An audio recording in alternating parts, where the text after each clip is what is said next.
من الغباوة، من الجاهلية، من اللاوعي، وأنه إنسان لا يقدر الأهلي. إيه ده؟ أنت بتتكلم على الأهلي. أي مشجع لأي فريق في العالم إن سألته عن اسم فريقه يجيبك كذا، لكن الأهلاوي بالذات إن سألته عن اسم فريقه يتعجب. ألا تكفيه إجابة أهلاوي؟ من يحب الفارس المصري الأحمر يجيب إن سألته طبعا أهلاوي، وكأن جمهور الأهلي في مصر وفي الوطن العربي يؤمن أن الأصل أن تكون أهلاويا.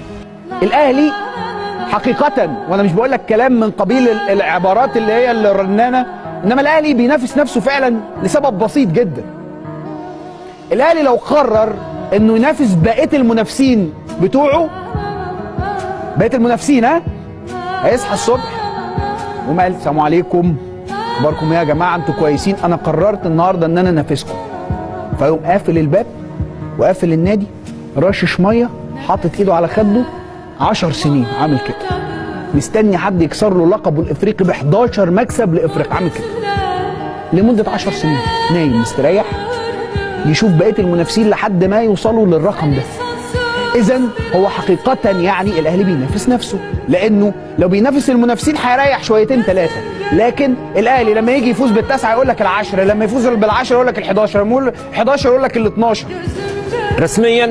رسميا النادي الأهلي بيمضي عقد الحتة الثانية، لأن خلاص قرر إن هو يقعد فيها لوحده.